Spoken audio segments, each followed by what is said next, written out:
All right, welcome to day 6 in the Whiskey Advent calendar. Man, Master of Malt just keeps putting out whiskeys that I love. Now, you have to keep in mind, I prefer Scotch, and I prefer whiskeys from Scotland, so it shouldn't surprise you that all the whiskeys from Scotland are ones I'm thinking, yeah, these are awesome, or anything made like whiskey made in Scotland. I tend to default that way. If we get into bourbons or ryes, you're going to get a little more opinions from me like, yeah, it's fine.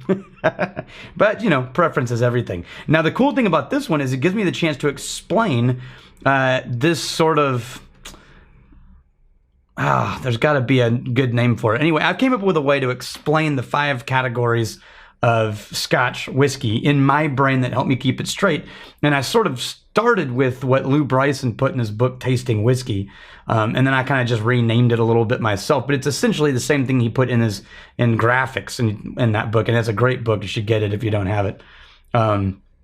So this week, or this day, is Rock Oyster from Douglas Laing and their special edition blended scotches. Now, they call this a vatted scotch, which is the same thing as saying a blended malt scotch. Now, I'm going to explain that before I drink this. Or actually, maybe I'll drink it because, you know, it's just sitting right here.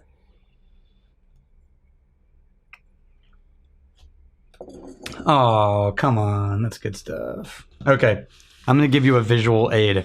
Are you ready? You're going to have to endure my handwriting, which is extremely bad. So there are effectively 5 styles of whiskey in Scotland, if you're looking at 5 general categories.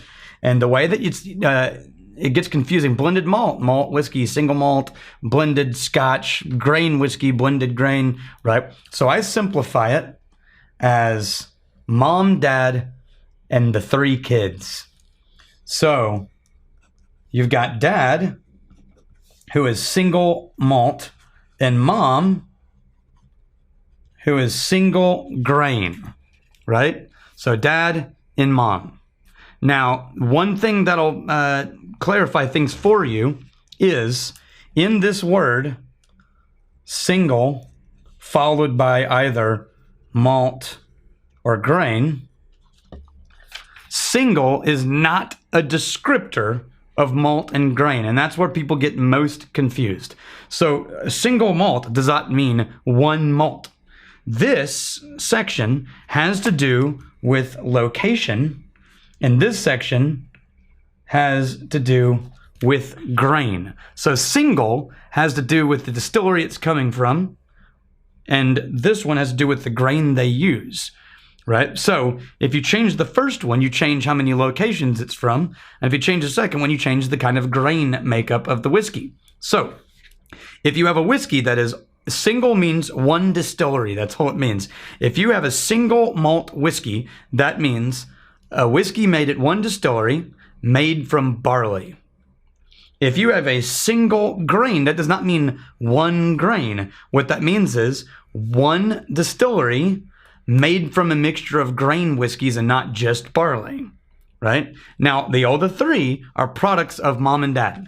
Now, we're equal opportunity here. So if you have 2 single malts and you put them together, 2 or more single malts, then you end up with a blended malt whiskey. That's the product of 2 dads.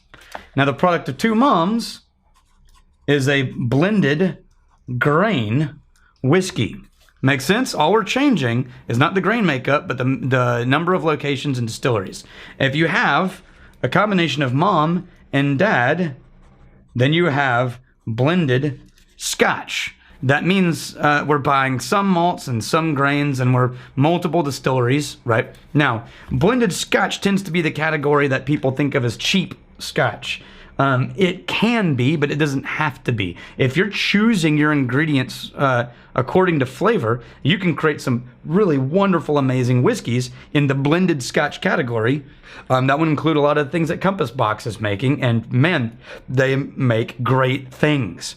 However, if you're gonna make cheap Scotch, it's gonna be in this category.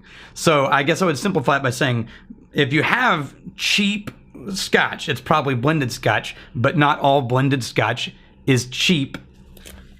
Fair enough? Okay, now, some people will call blended malt, which is a product of two or more distilleries, all barley. Some of those people will call that a vatted malt.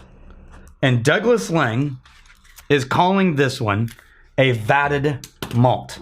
Now, this is Rock Oyster. It's a collection of what they say is Jura, Islay, Arran, and Orkney, which are all islands. So it's a representation of the Maritimes island Scotch whiskies. Now, I love whiskey from all of those categories. If you're unfamiliar, Jura makes Jura whiskey. Arran makes Arran whiskey. Islay has the 8 distilleries that are famous all over the world. Lefroy, Bunnahabhain, Ardbeg, I'm leaving them out. Killoman that we just tried. Orkney has Highland Park and Scapa, for example, right? So there's some really wonderful distilleries to choose from. Now, they didn't tell us which distilleries they picked, but we know Jura and Arran is going to be Jura and Arran whiskey. But these are all malt whiskey, so it's a vatted malt whiskey, which means this is going to be, I would have guessed that it would be a really great whiskey. Now, it looks a little young. You can see, and again, it's hard to see the color in these unless I give a white background. So there you go, look at that. A little young, a little light. But I already drank it, as you noticed earlier, and it's pretty freaking awesome. But like I said, smoky whiskeys and aggressive whiskeys, that's kind of my thing. And so, of course, I'm going to fall in love with this whiskey. I'm getting all kinds of things I wouldn't have picked out of something from the island whiskeys. I definitely, you get the smoked peat. You get the honey, kind of which is, the caramel and vanilla notes in a barrel. But it leans towards sort of clingy, which is why I would classify it more as the honey. And they call it the honey.